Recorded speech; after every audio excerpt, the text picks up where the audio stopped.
Hello, PubShorts, episode 41, Rocket Man. My name is Dr. KK. I'm the Innovation Officer at Trinca and Inago, and I have with me Tony. Hi, Tony. Hey KK, how you doing? And how do you like the song reference for this? And we are talking a lot about a particular, a big. Well, no, Elton John. I mean, what can anyone say about Elton John? He's a legend. He's been performing songs. He's had hits for over 50 years. Rocket Man. I mean, I remember Rocket Man was probably one of the first songs I heard of his in the very early 70s. Yes. So I mean, I'm not a huge fan, but I think everyone that has a CD player has this Elton Yeah. John's greatest hits record Yes. in their collection, which has Rocket Man on it. So no, he's a legend. Yes, and we are titling this episode Rocket Man because of some stories related to Elon Musk and Oh Grok. yeah, and his rockets. Yeah. All right. So, Tony, please introduce yourself and the show and where people can find us. Yeah, sure. I'm Tony O'Rourke. I'm VP for Partnerships here at Inago, and I look after the commercialization of our AI and as well as human editing services with publishers, with research organizations around the world. All right, and if you're watching this on YouTube, please subscribe to the channel and hit the bell notification icon. And if you're interested in, our perspectives on the AI news and developments, especially that affect the publishing and academic, publishing industries, please share it with your colleagues and friends. And Tony, are you ready for the first story? I am. What's the Or first story? it is about all the AI tools that Yeah. researchers are now Oh they yeah. can use the large language models that the researchers can use for their research use cases. So it's titled "What are the best AI tools for research? Nature's Guide." And I thought this was one of the more sort of rounded stories or articles that people could use in terms of understanding the AI or the large language model landscape. So, what does it say? It discusses various large language models. Each model has its own strengths and weaknesses. So, what are we discussing? So, I'll just scroll the article as I read my notes. So, O3 Mini, this is the one, my favorite model right now. This is what I use for all my chain of thought sort of reasoning tasks and everything. So, this is OpenAI's model, and it is sort of competitive with the next one that is listed, DeepSeek, which is also listed as the all rounder. But there are also mentions regarding Llama, which is considered the workhorse, and it's considered to be very good for writing. I mean, at least for me, I like Llama and Claude is considered to be very good as a coding model. And obviously, there are so many more details to be found in this, and this OLMO, Allmo, is something that even I was not aware of. It is a really open source model, and these are several ways in which researchers could now use for whatever their task. If suppose, let's say, Tony, you have a coding related task, maybe you should use Claude. That's what this article is saying. And if you have reasoning related things, then maybe O3 Mini or DeepSeek or something like that. So, Tony, did you learn a lot from this, and what are your key takeaways from this? I suppose I was. Um, I wondered why it didn't include some of the other models that are out there. I mean, it gives 5 or 6 good examples, but there are a lot more models out there than these 5 or 6. So I'd have been keen to see how some of those other models compared. But the thing is, we're still sort of at the bottom of the mountain, still climbing that mountain. There's so much to happen. There's so many more tools that are going to come through. I think the thing I struggle with at the moment is the number of news stories there are. It seems like almost every week about some new models, some new development has come out. So I'm glad somebody's trying to summarize it for me. Yeah, I mean it's a relatively lay sort of an article in terms of so I've shared it already with my colleagues, and for those It who are not suits me perfectly. yeah, for those who are not keeping up with the news cycle, maybe this is a useful one to understand where things are, Yeah, because unless you are a member, you have the Chat GPT Plus or Premium subscription, you may not be able to even know. I mean, you don't know that O3 Mini exists, and I guess you probably have not seen it yet or used it yet. But no, talking about OpenAI's new models, Sam Altman lays out the roadmap for OpenAI's long-awaited GPT-5 model. Now that's GPT. I think GPT what two? When did Chat GPT become a thing, and what was the model? Three, is right? it Three. was January 23. Is that right? Some of the January 20, February I 23, think wasn't it? November 22 is what I think it's right. But more importantly, as in the model along with it was 3 or 3.5 as far as I know, and It's since then 3.0, then 3.5, and then yeah, and yeah, 4. So this is an Ars Technica article. So we are talking about 4.5, GPT 4.5, which will arrive in weeks, and GPT 5, which will arrive in a few weeks, I mean, few months, I think. So GPT 4.5, Tony, is called the Orion model, which will launch in a few weeks. And GPT 5 will integrate all the conventional AI models, which is the ones that people talk about with ChatGPT, as well as the new reasoning models. For example, the O3, I think, O3 reasoning model. And ChatGPT Plus and Pro subscribers will also receive the enhanced access. So that's one thing that we recently discussed, the fact that even Plus tier users will get access to deep research. And what Altman is also talking about is simplifying the entire portfolio, the catalog of models that is available. Look at this. This is just how, if you had a premium tier subscription that is $200 per month, you would be able to see these. I think see until this O3 Mini High. I don't have O1 Pro, and the rest of the models are tucked up in this sort of menu as well. So there are so many models to sort of use and to think about using. So all of this will be simplified. So anything that catches your eye among the 4.5, 5, and all the models being available for both the tiers. I want to see some kind of buyer's guide. What difference one from the other. Very interesting. Maybe they will have. Maybe OpenAI will have some sort of a buyer's guide. Of course it will.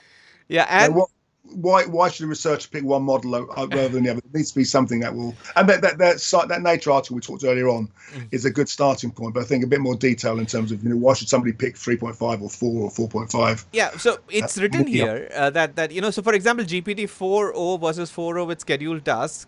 So this is, I've always wondered, when GPT or ChatGPT says that I need some time to think, it's good for me in the sense that it is probably refining its own research process, but I don't know when it will do it, right? So I keep on asking, when should I come back to you?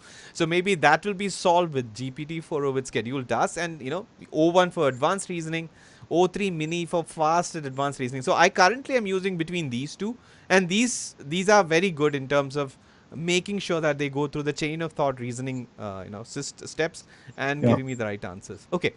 Now we'll talk about the main story that on the basis of which we titled the episode Rocket Man. So Elon Musk XAI, which is the AI wing of X, released its latest flagship model Grok 3. Now, Grok, have you used Grok at all, Tony? I haven't used Grok at all. No, I only know Grok from the Robert Heinlein book.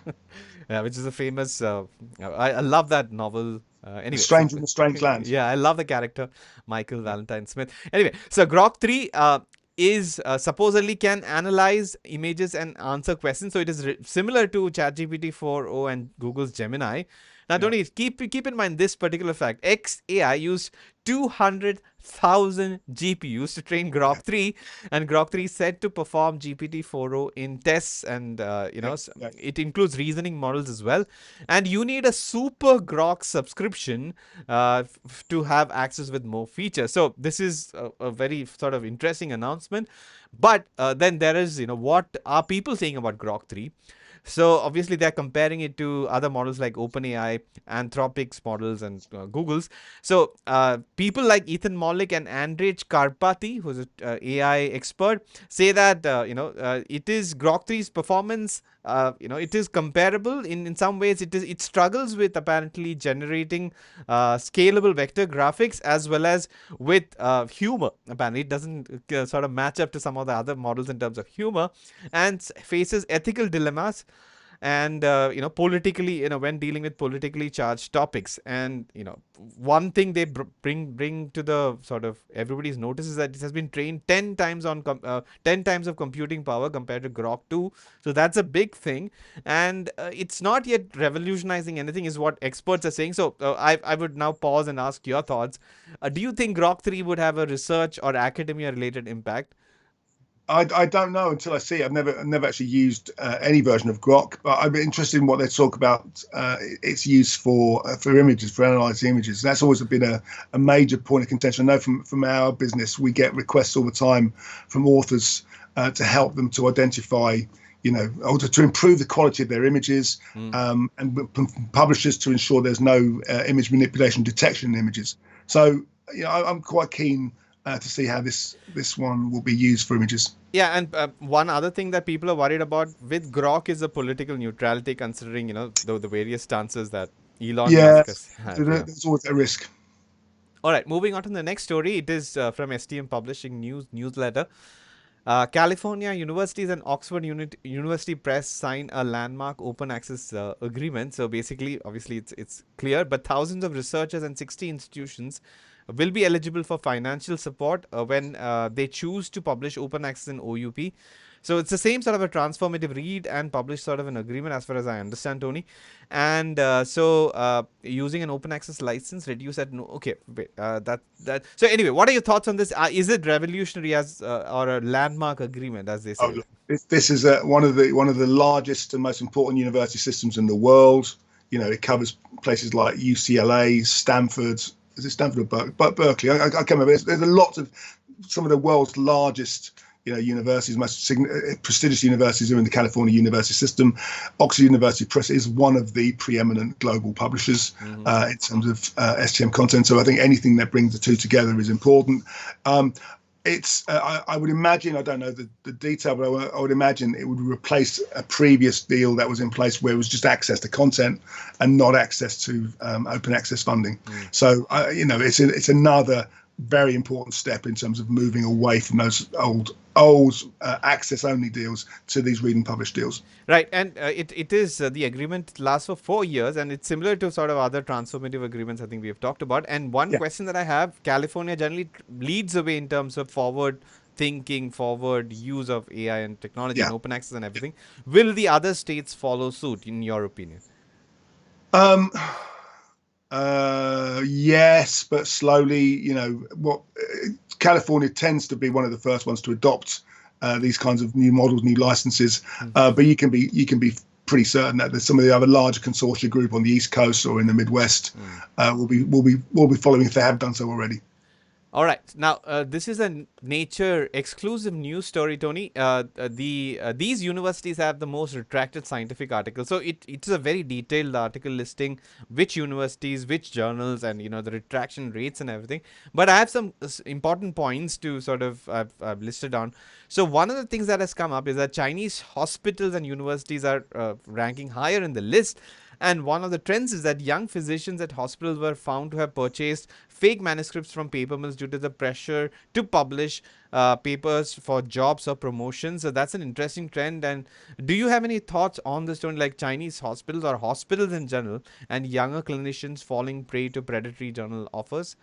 Um, I empathise for these researchers, with these clinicians, obviously whose main job isn't necessarily research, but they're still expected to publish in preeminent global research journals to further their career. Yeah, they didn't enter that industry to do the research or that well to do the research, but to be the practitioners themselves, and they're not necessarily surrounded in the same way by a kind of a research ecosystem that they would within a leading university. So there must be a lot of pressure, and they're looking for shortcuts to sort of help them to achieve those objectives to get published.